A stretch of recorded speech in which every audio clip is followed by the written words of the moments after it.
Bonjour à tous, bonjour à toutes. Je suis ravie de vous retrouver pour ce rendez-vous Yes We Coach. Savez-vous ce qui est perçu par les managers comme l'une des choses les plus difficiles dans le cadre de leur fonction? Vous avez deviné? Il s'agit de faire un feedback négatif. Certains n'en dorment pas, sont anxieux, voire en colère.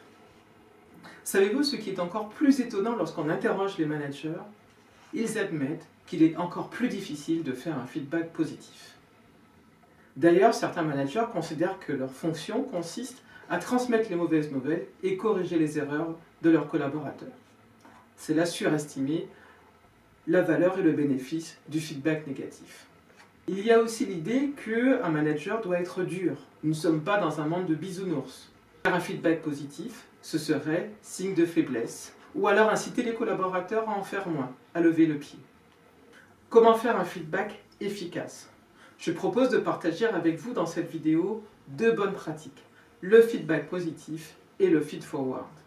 Le feedback positif, c'est très simple. Il y a 3 règles à respecter. Il doit être bref, il doit être spécifique et non général comme « bon travail » et il doit être formulé au plus près de l'événement. N'attendez pas Noël. Au plus près de l'événement, c'est le meilleur moment pour formuler votre feedback positif. Et bien sûr, c'est encore mieux si c'est sincère et authentique. Vos collaborateurs vous sentiront à leur côté et comprendront que vous souhaitez les voir grandir et réussir. Bravo pour la façon dont tu as organisé et animé cette réunion. Tout le monde était informé de l'ordre du jour, ton message de rappel 48 heures avant la réunion a été utile et la méthode que tu nous as proposée pour prendre des décisions, simple et originale et adaptée. Merci. Bref, spécifique, au plus près de l'événement, voilà les 3 éléments clés pour réussir un feedback positif.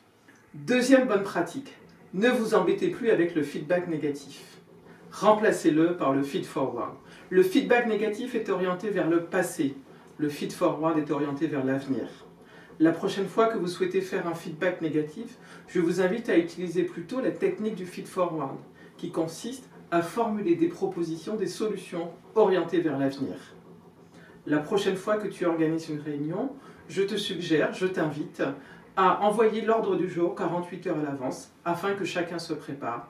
Ainsi, tu verras, les décisions seront facilitées. Quelles sont les 3 règles du feed-forward? Tout d'abord, le feed-forward est orienté vers l'avenir et évite les commentaires inutiles sur les comportements et les résultats passés. Ensuite, le feed-forward est centré sur des propositions, des solutions, avec des indications claires sur la manière de résoudre le problème. Enfin, troisièmement, le feed-forward est comportemental, concerne des paroles et des actions à faire, pas des principes. Les actions plutôt que les personnes. Il n'y a pas de management sans feedback, ce sont là des compétences clés. Aussi, je vous invite à les expérimenter pendant 25 jours, 2 fois par jour, dans votre vie professionnelle et dans votre vie privée. Vous verrez, à l'issue de cette période, cela sera devenu complètement naturel. Et vous vous réjouirez de contribuer à des comportements et des relations constructifs, proactifs et responsables autour de vous. À bientôt pour un prochain rendez-vous Yes We Coach.